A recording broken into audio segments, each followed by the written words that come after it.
Welcome to Who Knows Real Estate, episode 14, Wholesaling 50 Properties a Month. I'm Kevin. And I'm Jim. And today our guest, Javier Suarez from RealStep, shares how he's built a company that wholesales 50 deals a month. Whether you're interested in starting a wholesaling company or you just want to acquire more great deals, this episode is a must listen. So today we have Javier Suarez, who is the CEO of RealStep, one of the largest wholesaling companies in the country. Javier, welcome to the podcast, man. Thanks for coming on. Brother, thanks for having me, man. This is really looking forward to this. Yeah, man. Thank you. So can you give our audience just a little bit of insight into your background and what RealStep is? Yeah, man. So we are a nationwide wholesale company. I'm the janitor of the company, as I tell everybody. I just clean up messes and I stay here late. But yeah, man, we do about 30 to 50 deals a month nationwide. We're primarily in the Southeast region right now, but we're looking to go full nationwide. We do residential wholesaling. We don't close on any of our own assets. So we are, I would say, the strongest pipeline to most investors in the Southeast region, man. Yeah, that's awesome. And for those of us who don't know, can you just give a super high level view of what wholesaling is? What does that mean?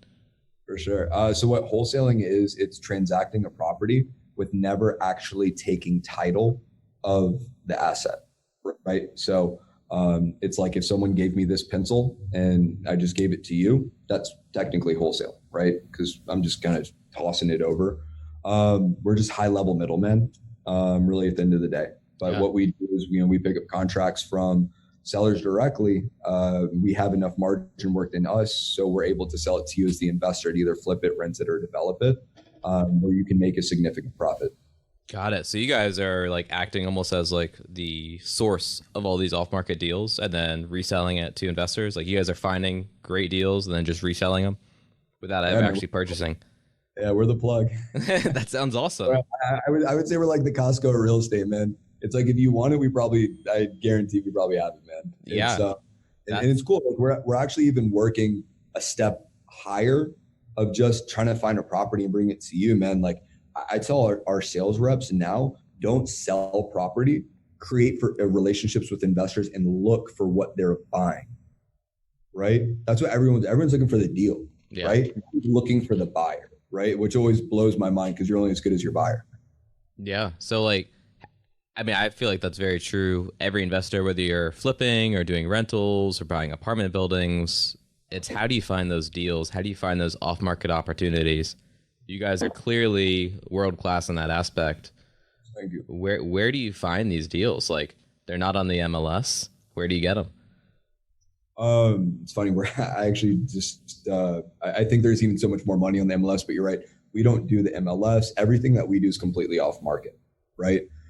So we do a multitude of different marketing. I actually have like 4 key strategies that we implement, right? And obviously that I want to start off by saying if anyone is to implement any of these strategies, please advise your local, TCPA attorneys, because there are rules to marketing, right? But yeah, I mean, dude, our biggest one's been direct mail, right? Direct mail has been phenomenal for us. A lot of people are saying, hey, direct mail is dead, everything of the sort. It's dead if you don't know how to use it correctly. So we send out amazing, really engaging mailers, and we send them consistently. That's probably about 40% of our business.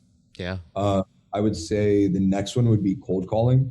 And we really focused on this last year, designing and creating a cold call team and a cold call system that would outdo anybody, right? Because that's my thing, man, is that if I can do something that most people aren't willing to put in the work, if they're not really willing to put that energy into creating, right? Yeah. That's where I can get an advantage, right? And that's one of the things that a lot of people, they just don't want to take the time to, listen to the cold callers and build a team. And that's actually what we did is, our 2 big legs of our business are just direct mail. It's old school, direct mail and cold calling, right? All we do, man, is that we get, the best list, we upload our best leads and we're calling people consistently, right? We're calling them consistently and we're doing warm transfers. Right. That's been just, I would say, the 2 biggest things in our business. What does that mean? Like warm transfers? Can you go into that a little bit? Yeah, it's a strategy, man. It's incredible. So what we do is that we actually have our cold callers talk to the homeowner, right? And what they do is they kind of warm them up, right? It's a cold call. And what we do is you actually start warming them up. Hey, we're calling about 123 Main Street. Just wanted to reach out, see if you're interested in getting an offer, right? Like, hey, I'd love an offer. Hey, you know what? Give me like 5 seconds. I'm going to just double check to see if I have someone in Charlotte right now who's available. What I want to do is I want to connect you to my specialist. So what they're actually doing is they're talking up your acquisitions guys, right?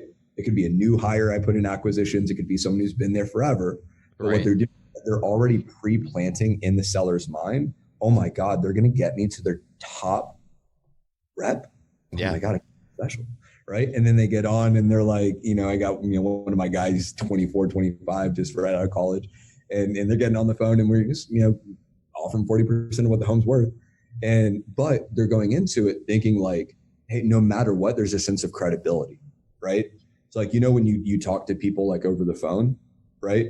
And you talk to that person directly, you don't feel as special. But when someone's like, hey, let me go and transfer you over to the specialist here. You don't even know who that person is, but instantly it's a psychological trick that when you do an introduction, when you do a passover, you already think a lot higher of that person. Yeah. Right. So that's the thing is that cold calling, it's not really that effective, right?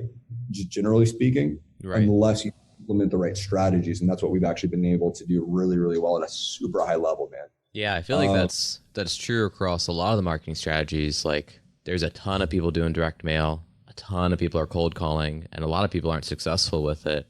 How have you been able to stand out on the direct mail side? Because I know like buddies of mine who like they handwrite letters to very specific people, and I don't think they're doing that well at it. I mean, they keep doing it, but that's what they're trying. Do you have any advice for people at a smaller scale where they don't have like a huge sales team?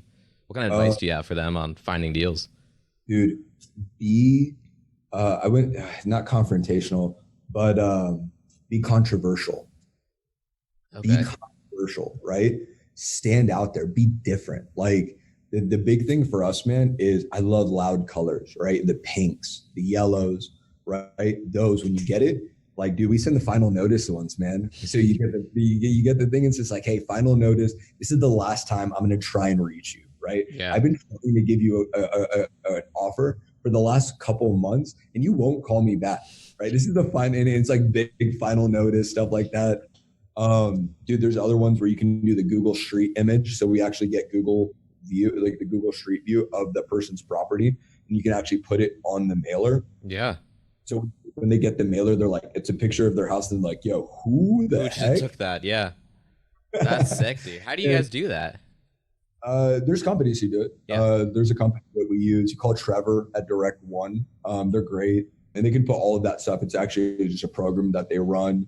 But the biggest thing for us, man, is that you have to be consistent, but you have to be controversial, right? And that's my background, man, is just being a marketeer, right? Yeah. And the biggest thing is in marketing, man, is that everyone's looking for leads, but they're not looking just for prospects, right?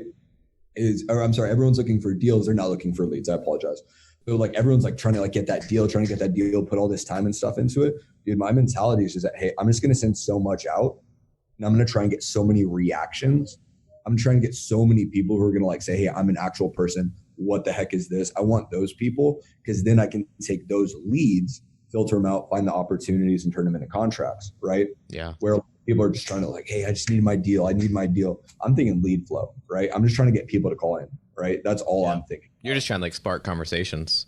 Yeah, that's it. And the more people you have conversations with, you'll find, the 1% who will sell at a discount for whatever reason. Yeah, man. It's like dating. You know what I'm saying? Everyone wants to go in, find their girlfriend right there. But it's just like, you got to talk to a couple people. You got to feel it out. You got to say, hey, you know what? Like, we think in abundance here. We think if you go for one house, you might get one house, right? Yeah. And say, hey, I'll tell our team, hey, shoot for like, try and get 100, right? Try and lock up 100 houses each this month, right? Because if you look for 100, you're probably going to get a percentage of that. But if you think abundance, you'll have choices, everything of the sort. So I would say the guys who are doing mailing that you're talking about, send more, right? Yeah. Don't spend so much time trying to personalize it. Just send more. Just send all in abundance of mail, and have faith that it's going to come back. But we send a lot of mail out, a lot of interesting stuff. Like ballpark, like how much mail are you guys sending out to get those 30 or 50 deals? Just like, because I'm sure it's more than what our listeners think. Yeah, you ready for this? Yeah. Yeah, I send about 30,000 worth of mail a month. $30,000 or units? $30,000 worth. Whew. Um, That's like yeah, 10,000 almost. it's more than that. I think it's over 100,000, right? Oh yeah, that's Um, right. Units. Yeah, you send out Yes. 100,000 yeah, postcards or letters a month. it's definitely it's about 100,000. Yeah. Uh, You can blanket like a whole city with that. all my stuff running, but whatever we do it like at 31 cents Yeah. Yeah. a piece. But yeah, and that's every month. And that's consistent, right? Wow. Yo, so check this out. We're actually doing one for the holidays. It's those like the dealership ones, the pre-approval. Like, Yeah. hey, you've gotten pre-approved. It's a little mailer, looks like a little holiday card, and it's like, hey, you've been pre-approved to get lowballed. So no, so but like that's controversial, right? Yeah. Like little things like that, you got to be thinking, right? You always got to be thinking like, hey, why is this person going to call me back, right? We've done other pieces. We sent them offer ranges. Like I'm a student, man. I look at everything, right? Like I look at the spam that comes to me, right? I look at everything that I get. And I'm like, damn, how can I take this and apply this to my business, right? Like Yeah. this works, right? That's how we came up with the IVRs, man. It's like, we heard all those people What's calling an up. IVR for reference? So it is, I can never remember what it stands for, but pretty much what it is that when you call back, say like we leave you a voicemail and you call back, what it says is that, hey, thanks for calling. If you want to go ahead and get an offer, press 1. If you don't want us to call you back, press 2. That's what an IVR is. I do not remember what it stands for. Do you know? No, Interactive voice I have record, no idea, something man. like that. I know what it does, but that's it. Yeah, I know it makes us money, but I just don't Yeah. know what it Yeah. stands What's for. like, so if you like were to go back, so you guys are at doing 30 to 50 deals a month, which is crushing it. How did you get there? What did that journey look like? How long ago did you guys start? Bro, it was brutal. So we started about 6-7 years ago.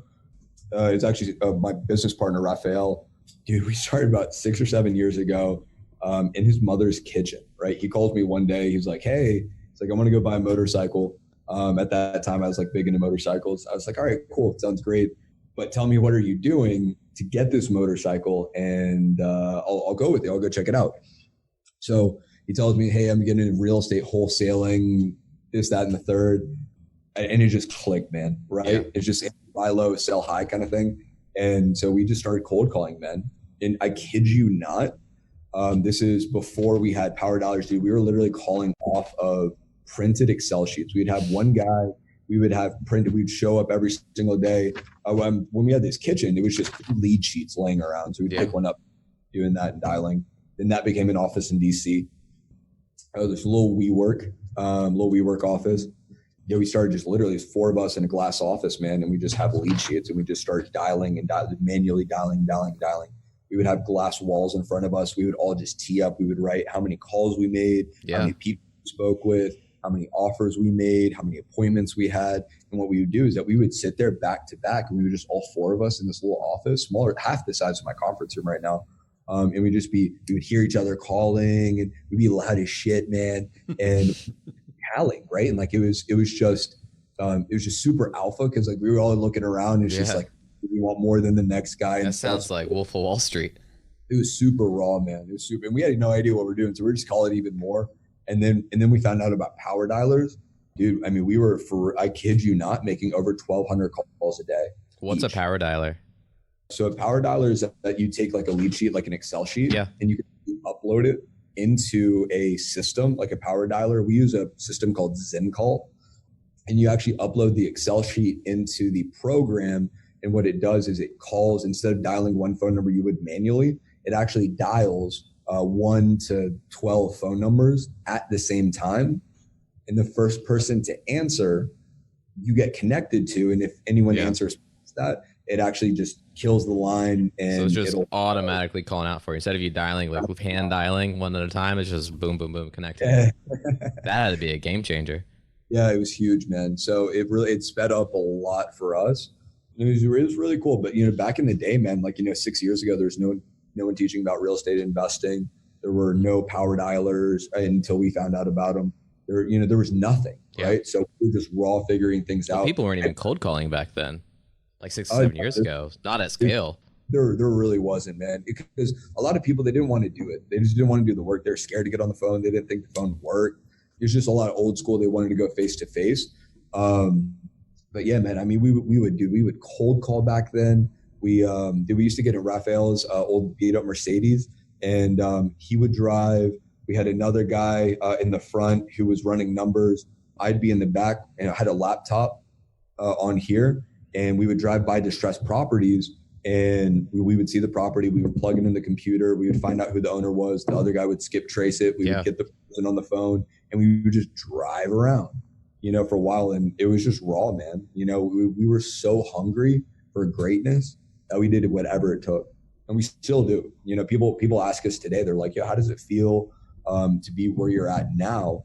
And we're like, it feels like exactly where we're supposed to be, because this is what we planned. We planned this 5-6 years ago, just being here.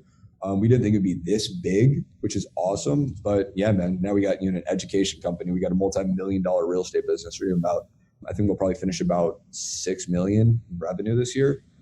So it's good, man. But like, we're just scratching the surface too, which is cool. Yeah. So you guys are in, how many markets you in? We're in 9 now. Yeah, we're aggressively going to be looking to expand that this coming year. This residential side, man, it's really cookie cutter. Once you understand how to go into a new market, and you how to standardize that, you learn the process, you learn how to get buyers, how to drop all of your marketing on time, and just kind of get a feel for the area. And it's like spinning plates, right? Once you're able to spin it, not even think too much about it, it's really easy to add that stuff. It's really easy to scale that. Yeah, one thing you guys do that I don't know anyone else who does it is the way you guys comp properties, because you're not actually driving out to the property and looking at it. Like most wholesalers, most investors, they get a lead, they schedule an appointment, and then they spend half their day out there looking at the house, talking with the owner. How do you guys comp properties in 9 different markets? Oh, man, it's actually really interesting. So we comp it in 2 different ways, right? I look at every property as either a flip or a rental. So what we do is we use Zillow as like a basis, right? Kind of like a sticking point for us. And actually have our acquisitions reps. This is what they do. We used to go off of what were other investors paying for cash in the area. And what we actually do is we have a 2-step process. So first, what we do is we actually go off of Zillow. There's a formula within it. Pretty much is what we do is we take 70% of what it's worth. We reduce it. We take 70% of what it's worth. We take off $15,000 and we take off closing costs. And that's our high offer. And then I take 30% of whatever the Zillow value is. And then that's our low offer. Yeah. Wow. So that's our offer range, right? So pretty much is that what we do is instead of focusing on comping, which was really funny, we actually had our COO, my COO, when he came in, he came in here, and the first thing he said, he goes, all you guys do is you spend your time comping, right? I can't even imagine going out to the property and having to comp. He was like, dude, all you guys do is you comp so long on this process, right? You got to find out how to streamline it. So he called it the city of comping,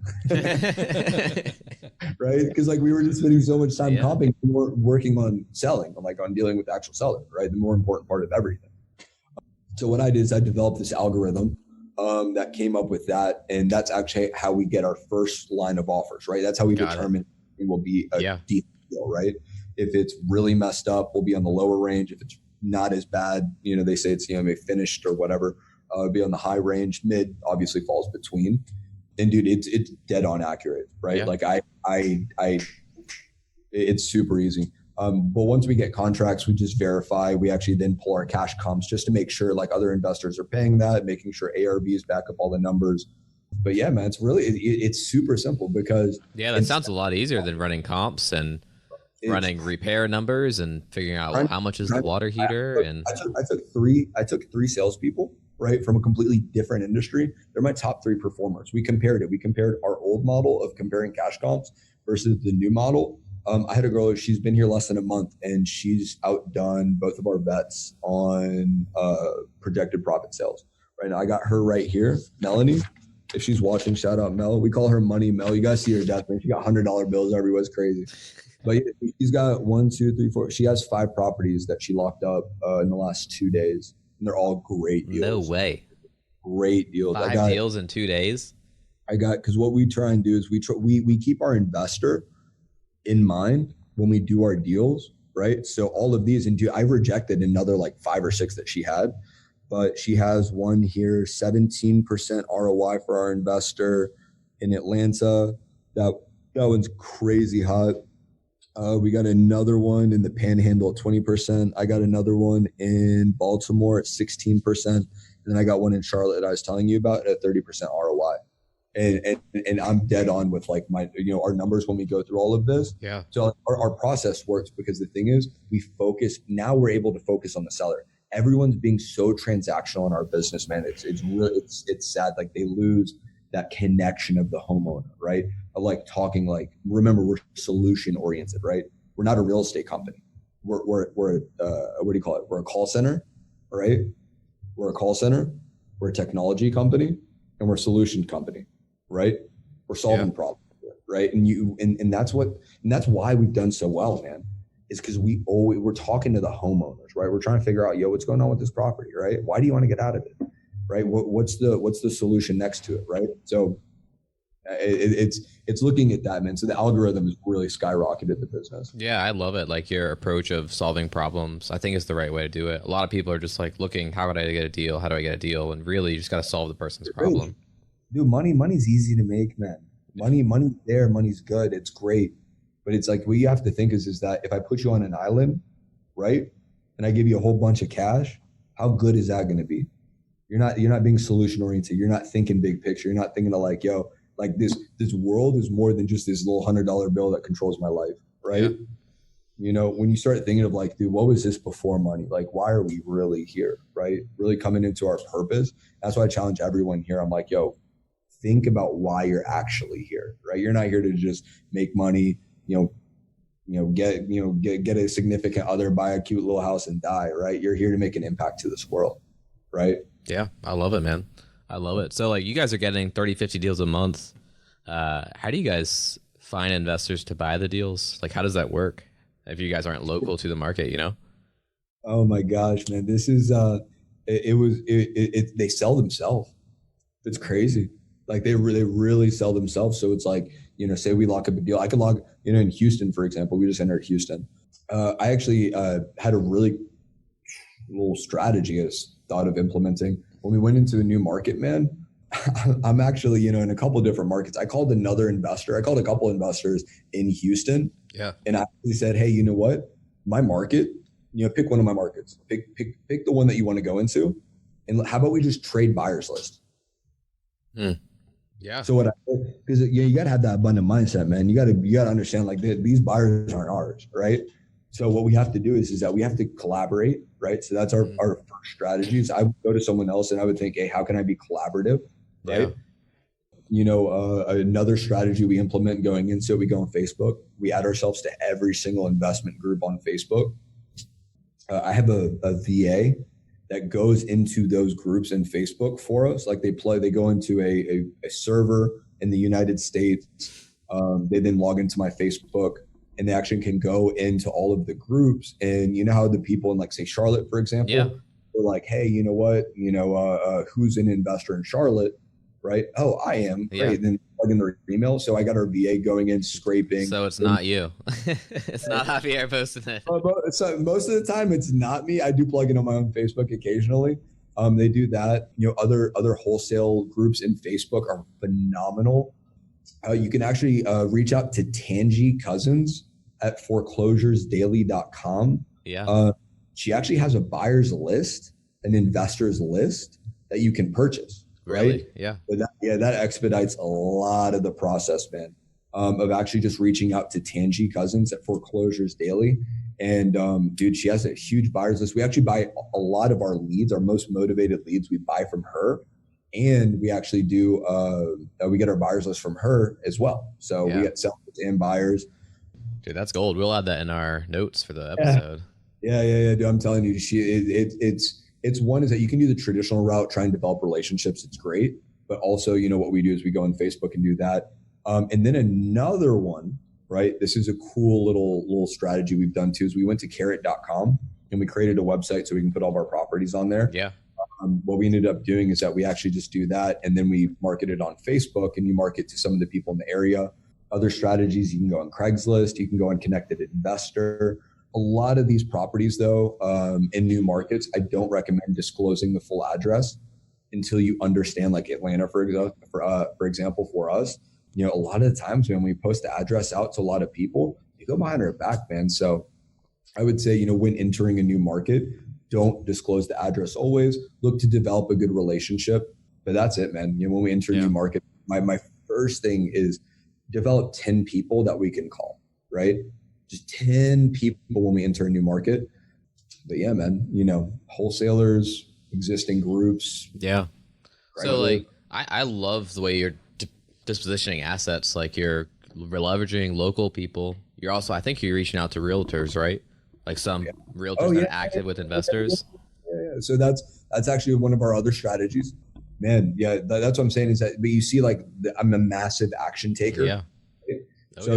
So another strategy that we do, man, this is more kind of like, I go after like the best people first, right? So like Tangi's buyers, like those guys who I know are investors, that's my first tier I'm going to go after. So my second strategy is we go after the wholesalers, the Facebook groups and everything of the sort. And then the third strategy is actually going after the realtors and local investors. So you can actually, it's really cool. You can go on the MLS, man. You can actually, I'm a realtor at heart, so I love the MLS. You'll see more and more MLS strategies coming up. But one of the biggest ones for selling deals for me, man, is going on the MLS. And what you can do is that you can pull all of the cash transactions that have happened, say in the last year in a certain area. So I'll do like a 2 or 3 mile radius from whatever property we're looking to sell. Do a 2 to 3 mile radius, and you pull every agent that's represented the buyer. You can find that information and you can export that. Say if I have another property could make for a good rental, I can actually go to the agents that have property listed. I can find agents that have had property, listed to rent, right, that have been rented. I can find every single person, because every agent that's listed a property for rent knows the person who owns it, or they might be the owner themselves. We actually pull commercial. You can go on, most MLSs have a commercial section. So what you can do is that you can actually pull out all of the commercial agents as well. We actually just sold a property to a commercial agent, literally through this strategy alone. I had another guy, he reached out, he's like, dude, I love your property, but I'm actually a hotel broker myself, so let's go ahead and connect. So what I'm saying, it's building this whole line of connections, man. But the MLS is huge, man. You can find 500, 600 buyers like that. But I do recommend, if you guys do go with the agent route, like if you're marketing to other agents, market your property about $5,000 higher than what you want, than your net price. And what you do is you actually give them $5,000 as commission on top. No problem. Trying to explain like that, wholesaling to an agent, dude, it's like pulling teeth, man. What advice do you have for somebody that wants to work with a wholesaler like you guys, as far as a buyer? As a buyer? Yeah. Our biggest thing, I would say, would be just going to our website. It's realstep.com, realstep.com. And you actually just fill out the sheet. We actually have an intake form. And what you're able to do is you can see our inventory, which is updated live. You can fill out the information, goes to our dispositions team, and they'll actually give you a call, right? It plugs right into our buyer's system. You'll start getting every single email from there. And what we do is, we'll call you, we'll disposition you, we'll kind of give that sniff test to see, hey, are you big hit or small hitter? And then that's how we feel them out. That's any investor coming in, we're open and willing to work with any and everybody. But if you want to work with us, we're very, very strict when it comes to our business, right? It's very tight. We don't like to have gray areas. We want to know is that, hey, we're all cash, we're as is. We do hard money occasionally, but man, we look to close within 7 days, and we're going to bring you a great property. And when you're done dealing with that property, we're going to be ready and we're going to deliver you another one, right? That's our thing to our investors, that we're not going to sell you one property, right? We're going to sell you a couple. So that's what people need to be prepared for. They need to be able to prepare to buy this thing in 7 days from y'all. Yeah.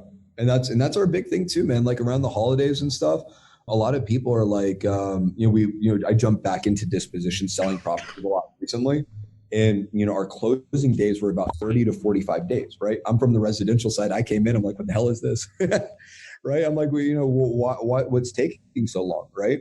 So recently what we've been doing is to our homeowners, right? Like think about this, right? Like this is where solutions are really important, right? Because it's a win-win for everybody. What we do, and I actually talked to someone today, and she's actually implementing this strategy, and it works amazing. She's closing in 7 days. It's called a post-occupancy addendum. Okay. So what this means is that if you have a seller in the property and, you would, as the investor, would like to close on the property in 7 days, right? What you do is you tell the homeowner, hey, what I would like you to do is become a tenant, right? I can go ahead and close on the property in 7 days. You will remain in the property for another 30 days, but I need you to hold, out of the money that I give you, $5,000 in escrow. So in case you decide to stay in the property, mess up the property, whatever it is, that $5,000 goes to me, the investor. But I can close on the property in 7 days. You'll get your money. And then in 30 days, I need you out of here. Yeah, I love that. That's awesome for Thanksgiving and Christmas. Dude, it's incredible. Like, that's what I'm saying. Like, what, you have an extra property, you're hurt for cash. What I can do is I can get you money for the property. You can move after the holidays. Come on, man. It's a win-win. 100%. Where do I shit. I'll sell my own house. Man. So like that's what I'm saying? It's a win-win for everyone. Sorry, I didn't mean to cut you off. No, you're good, man. So like one thing I don't even think a lot of people have in perspective, but what does like an average wholesale fee to your company look like? You guys are doing 30 to 50 of these a month. What is like an average assignment fee? Tell your buyers I'm making 1,000 so they stop beating me up. Well, it's gonna sell no matter what you do. So No, I know. And the thing is for us, man, is that, whether I'm going to make, 10,000 or I'm going to make 200,000 on the deal, is that if an investor ever wants to come to me and say, hey, I don't want to do the deal because you're making too much, expect me never to call you again. Yeah. Tell everyone else never to call you again, right? Because the thing is that in our relationships, what we do is to our investors always, we say, hey, the value is and then we will bring you multiple deals, right? We will bring you a relationship that will be plenty fruitful, right? Yeah. So for us, it's actually a really cool story. I'm totally going to draw this out, but there's a reason being. Normally, our fee is $15,000 that we will make on a deal, right? That is like my standard I tell dispositions, right? It was actually 10. We bumped it up. But it was really cool. And anyone who wholesales will appreciate this. How we run our business and how I run the health of our business is off of one number only. It is the percentage of actual profit divided by projected profit. Okay. So what projected profit is when our team looks to secure a deal, right? So guys, by the way, like I really sell a lot of property. So this is my sales sheet. I literally just finished our sales meeting. These are all of our closings for November, by the way. But yeah, so pretty much what I do is that, so when we lock up a deal on the front end, we train our team to buy at a certain point and also say, how much do you think we'll be able to sell this for? Right? Right. So before we didn't have a standard, right? We would say, hey, we'll take anything, right? Anything that you think we'll make money on, let's go and take it, right?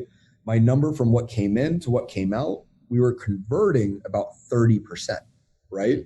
So that means if, I got $100,000 in projected profit, we would actually end up making about 33,000, right? So I said, hey, that's a lot of slippage, right? So what we do now is that on the front end, the minimum that we'll look to make on a property is 15,000. Okay. Like if you look on the board under our projected profit right here, I think the standard, I can't know if I can see it in here. The standard that we have on here, 15,000. And across the board, I got 15,000. I got a 32, a 35, an 18, a 15, a 15, a 15, a 15, a 15, and a 20, right? So it's standard, right? Yeah. I'll tell them, project anything. You send anything to me that's going to be less than $15,000, expected to get kicked back. So it comes in with a $15,000 minimum, right? And then what happens is that, you pitch it to your investors.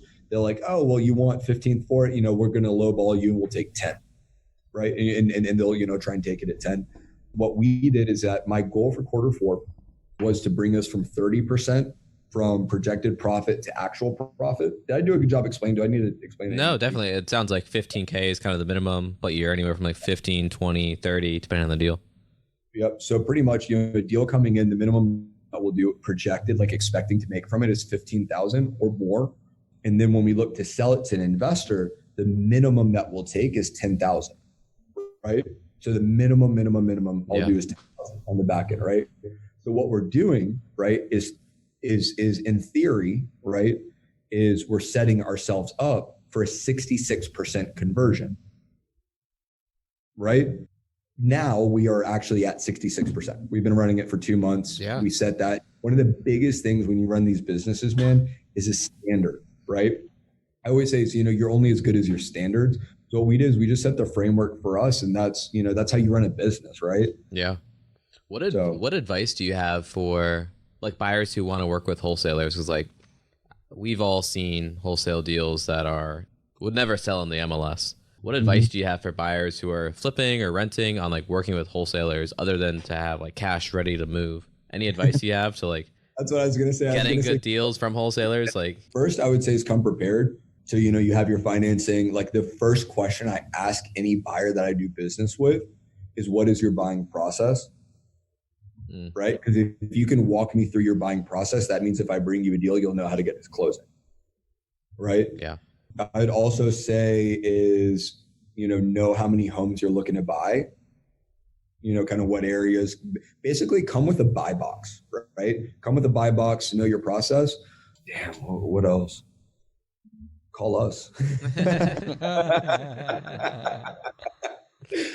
No, I mean, in all seriousness, man, it's a really hard question. Let me ask you this: what separates? I would say really go on Facebook, man. Yeah. Like that's where I really think a lot of these investment communities really have very good wholesalers, and there's more push for wholesalers to connect with buyers on there. I would say if you are a buyer in that area looking to connect with any wholesalers, I would go on there and get your name out there saying, hey, I'm looking for, you'll have 20 people hit you up. And then as a buyer, you actually have to ask that person, hey, what is your selling process, right? Yeah. Like, because you want to do business with someone who's, eloquent, who knows what they're doing. They're not going to take your offer and shop it around. That's the big thing for us, man. We don't bid, right? My price is my price, right? You don't go to Walmart and say, hey, well, I'll give you $5 for this. You know what I'm saying? You can get the fuck out.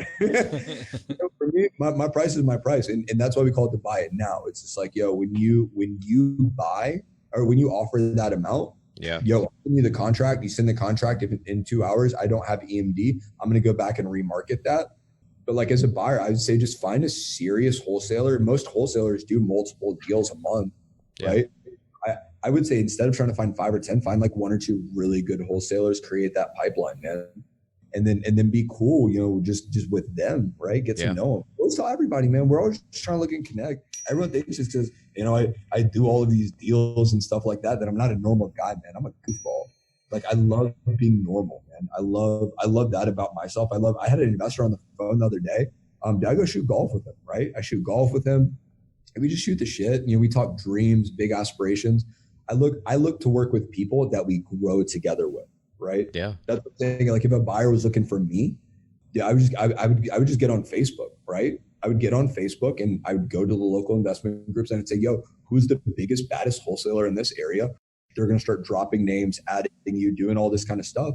And then as the investor, man, like that's my business. So I'm going to be, I'm lead generating to wholesalers, right? I'm trying to qualify you as a wholesaler, right? Yeah. And, that's awesome.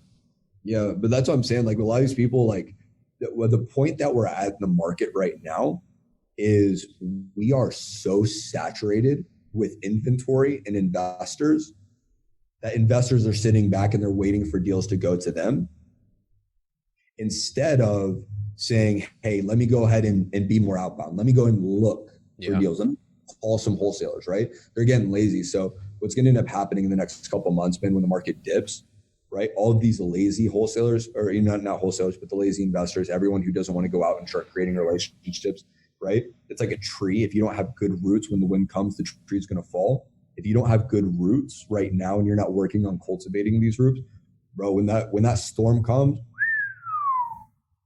Yeah. Ciao, puppy. Yeah. What are your thoughts on, if the market changes and there's a No, no, no, correction?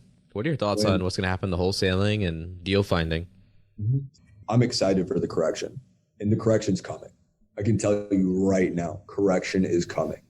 What we're doing is that we're preparing, right? I did a post literally yesterday about this.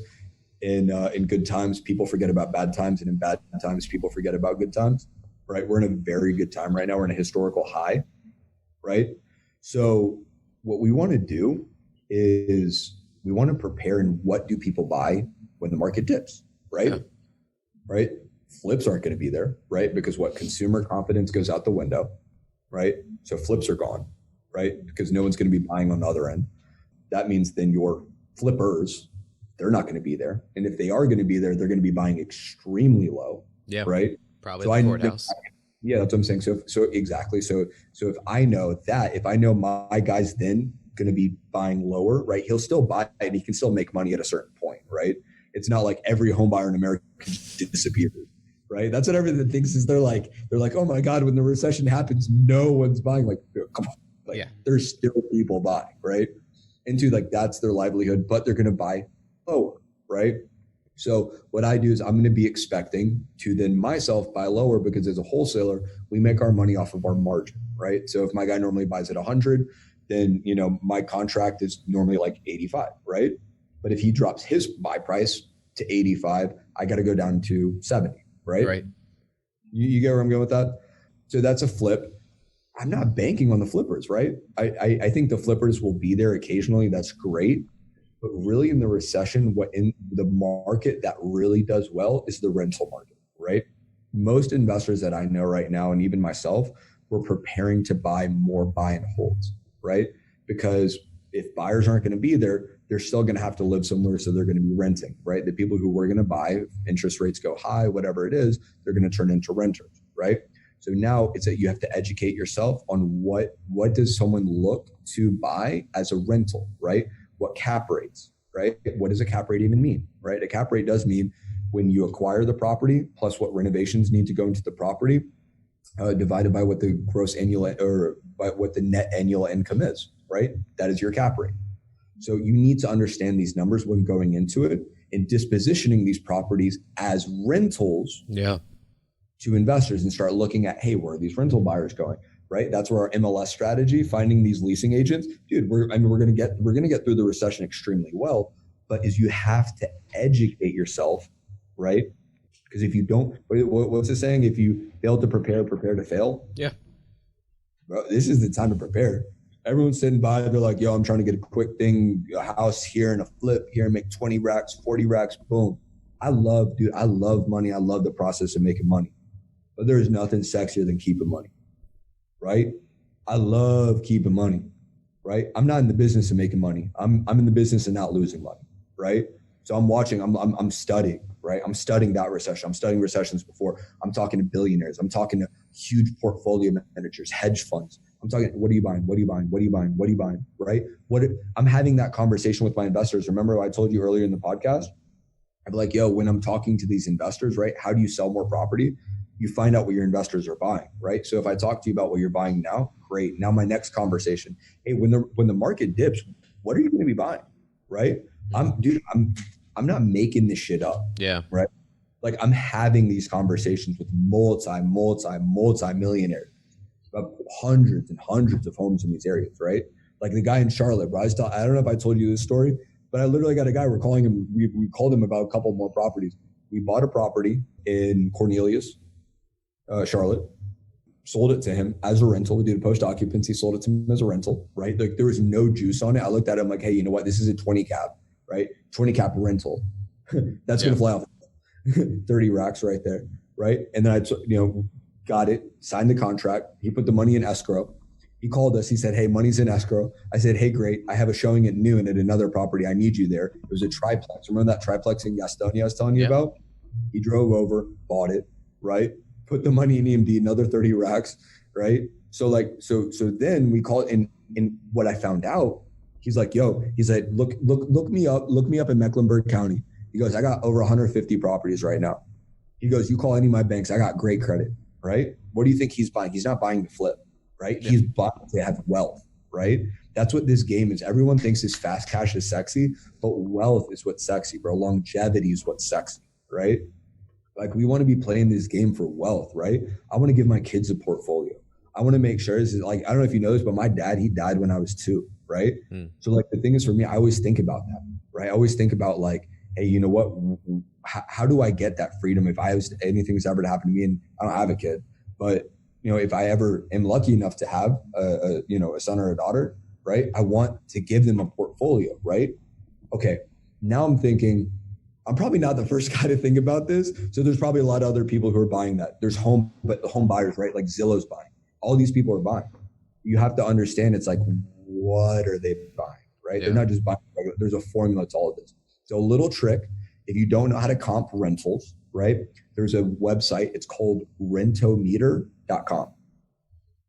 You can actually plug in the address, plug in how many bedrooms. It is pretty dead on accurate with rental comps. So it'll help you calculate cap rates, right? So you can literally Google cap rate, the cap rate formula, go to Rentometer, do all of that. So I'm just kind of helping people get through the recession right now. But that's how I'm preparing, and I'm getting through the recession here. Is we're preparing to teach all of our people how to calculate for rentals. We're preparing to go that angle of things. Have you guys considered starting or raising capital for a fund? Yeah, we actually have.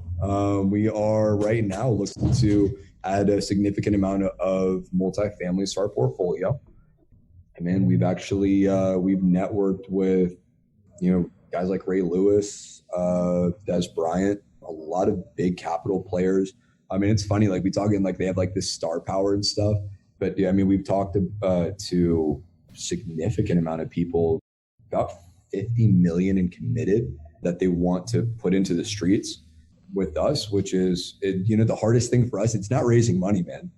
I went to go raise $400,000 the other day, ended up raising 1.4. But every single person who came up to me or, that I went up to, and they told me, they're like, it's funny, raising capital, they said the minimum that they're looking at is 5 million, right? So I was looking at, small condo conversion projects and stuff like that. Then we said, hey, well, shit, if all these investors are looking to, at minimum, invest $5 million, we need to go bigger. So right now we've got a little bit over 500 units right now in a study period that we're going to close on. And we ended up partnering up with a bunch of guys who have a lot of credibility in the industry. I didn't realize raising money was that easy, man. You've built a machine in real estate. It's pretty easy to see how you can apply that to larger deals, It is in that sense, but going into an asset, an asset class like multifamily, it's completely different. I'm going to look at this in a couple of years, and if I don't do it, I know I'm going to hate myself for it. But I keep wanting to put together a hedge fund to buy more of our own assets. Yeah. The biggest problem I'm having right now is I have all of these properties that they're phenomenal. They're killer deals, man. And you look at it, and that's why we're selling. I mean, we have over $100,000 in assigned right this week. The last 3 weeks, we've been over $100,000 in assigned profit. So that's moving well over 10 properties a week. And dude, I see every single one that they come in, and I'm like, wow, this would be a great purchase. Sold. And it's just I can't move fast enough on my own properties, right? But that's the biggest thing. I try and I tell wholesalers, we coach nationwide. I try and tell more wholesalers, close on more of your own assets, right? We're super scaled to I'm not even really thinking about it. I want to do that and buy a bunch of my own properties and stuff because it's cool. But I'm at the point in my life now where I'm looking at development. I'm looking at doing high rises. We were talking about this before. So I'm not really focused on closing on too many single family assets. But I tell almost every wholesaler right now, if you're not doing $100,000, even if you're doing $100,000 in revenue a month, you need to be buying more of your own properties.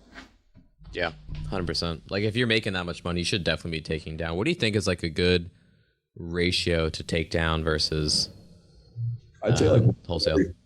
I'd say one out of every. You know what? There's no ratio. It's when you see a good deal, man. You see a good deal. So before we hop off, I want to jump into the rapid fire round. We've got 4 questions. You've got like 30 seconds to answer them. You ready, buddy? Let's go. All right. What's your favorite way to source deals? Cold call. Cold call? Love it. What's your favorite market to invest in if you were to actually buy the property? Charlotte. Charlotte? Hey, there you go. What's the book you most often give to others? I would say 21 Laws of Leadership workbook. The workbook version. Okay. It's interactive. Yeah. And we'll link to all this in the bottom other than Charlotte. What are you most excited about doing next, man? Developing a high rise. Yeah? Like the whole building? Oh, ground up. I love it, man. And then also, like, where can our listeners find out more about you guys, get on your buyers list? If they're wholesalers, where can they learn more about that? Like, tell us. Definitely, man. So you can actually connect with me directly on Instagram. It's at Suarez_capital. So you spell my last name out, SUAREZ_capital with an A. And you can actually get on our buyers list at realstep.com, REALSTEP.com. Yeah. Simple and sweet, man. Or you can email me directly, Javier@realstep.com.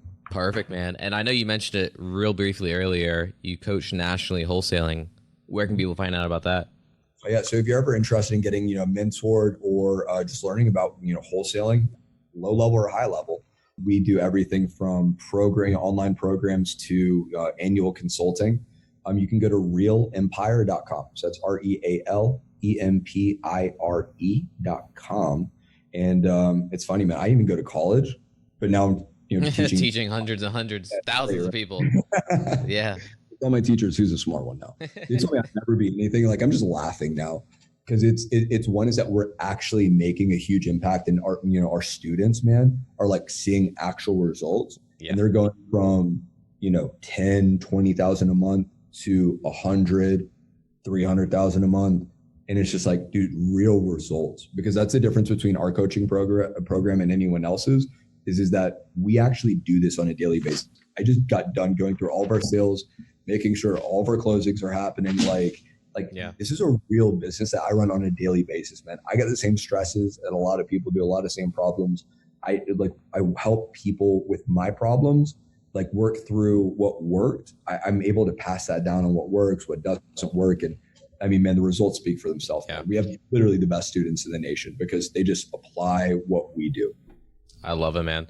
Well, Javier, I really appreciate you hopping on today, man. It's been awesome and a pleasure. We'll link to everything in the bottom. Thank you, buddy. Thanks again. Thank you, guys. See you, man. See you guys. Thanks for joining us for another episode of Who Knows Real Estate. Be sure to subscribe to the podcast, leave a review, and check out our show notes for the guest contact info as well as ours. Be sure to look for our next episode. Thanks.